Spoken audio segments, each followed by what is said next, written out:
لا حول ولا قوة إلا بالله العلي العظيم. أعوذ بالله السميع العليم من الشيطان اللعين الرجيم. بسم الله الرحمن الرحيم. الحمد لله رب العالمين، والصلاة والسلام على أشرف الأنبياء والمرسلين وخاتم النبيين مولانا أبا القاسم محمد. اللهم صل على محمد وعلى محمد.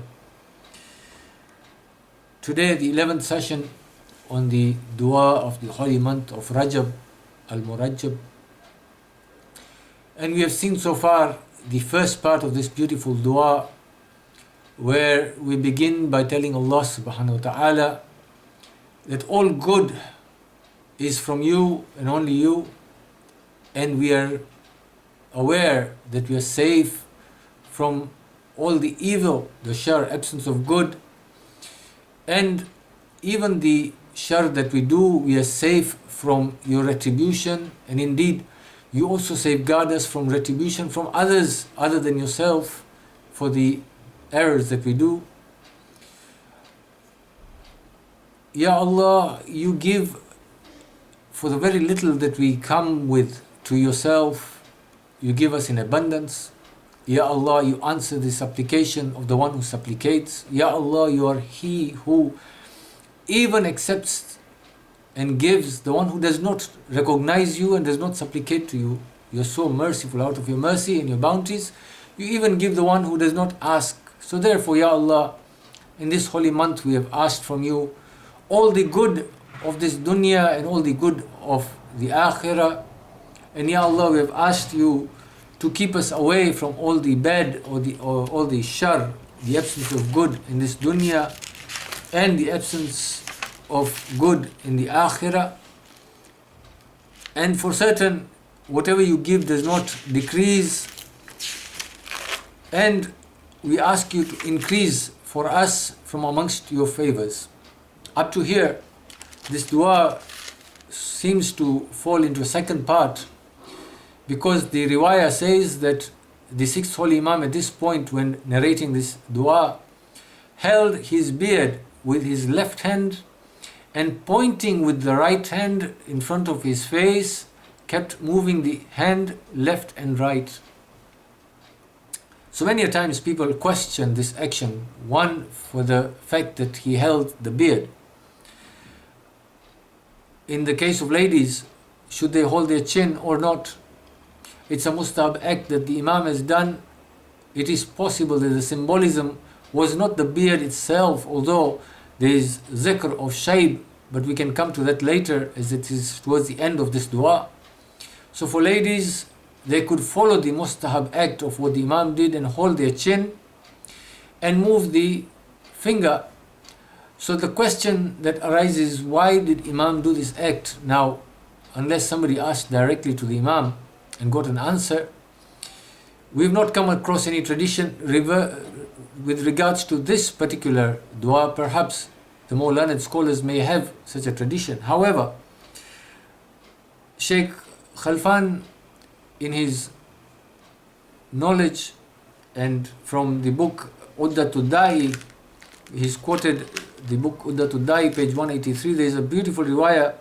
Abu Basir asks the sixth holy Imam about the meaning of raising one's hands during supplication.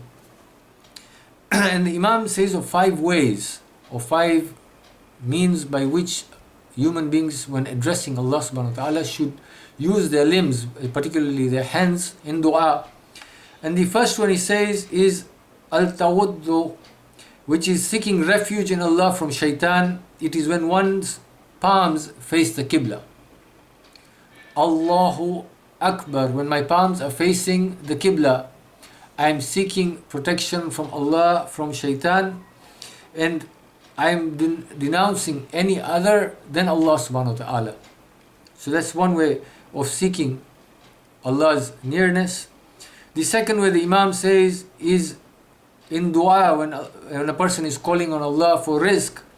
It is when you spread your palms and make them face the sky. We have seen many times people spread their palms apart and raise them towards the sky. This is when one is asking Allah subhanahu wa ta'ala for rizq.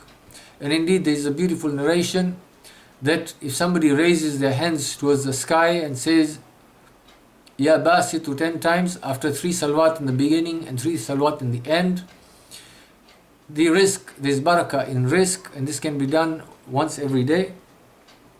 And the third way the Imam narrates is, the third way is al-tabattul.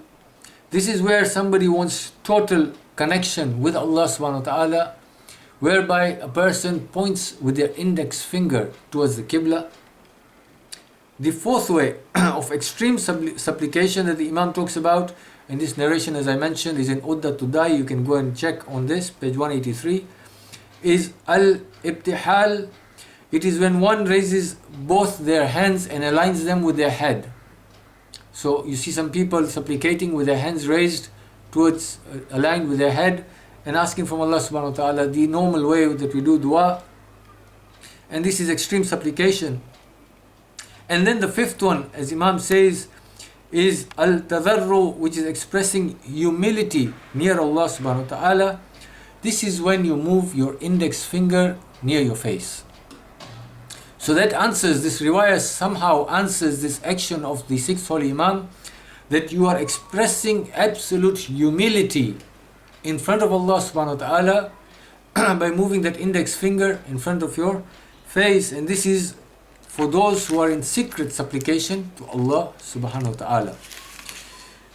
The 10th verse of this dua, in fact the last 4, 10, 11, 12, 13 are all interconnected, because these are now we're exalting Allah subhanahu wa ta'ala through His holy names to give us what we have already asked for.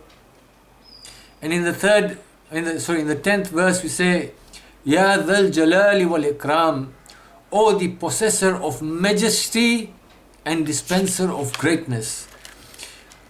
Allah subhanahu wa ta'ala is the majestic.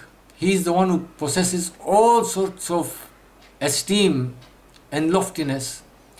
And we are asking Him by these beautiful names of His, O possessor of majesty, and the one who dispenses greatness. There is no greatness except by the ones given by Allah subhanahu wa ta'ala.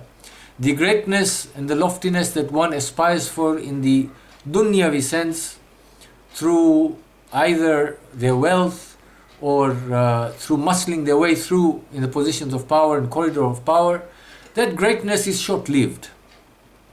Many a times that greatness even disappears either at death or in one's lifetime. But the greatness and exaltedness that one is given by Allah subhanahu wa ta'ala, and a great example in our time, in our era, is marhum Imam Khomeini, who till today lives in the hearts of many a Muslim, both Shia and Sunni, not only Muslims but even non-Muslims. They respect him, they refer to his works, they refer to his words, they refer to his character, and that greatness was not after the revolution. The greatness that he experienced was in his lifetime. Ayatollah Sayyid Nasrullah is another good example of this greatness. Ayatollah Khamenei is another example of this greatness. So we exalt Allah subhanahu wa ta'ala with this great name of His, Ya dha-al-Jalali wal-Ikram, or the one who controls all the majesty and is the dispenser of greatness. We ask from you to grant us from this majesty and greatness that you possess. Wa akhirun dawana anil hamdulillahi rabbil alameen.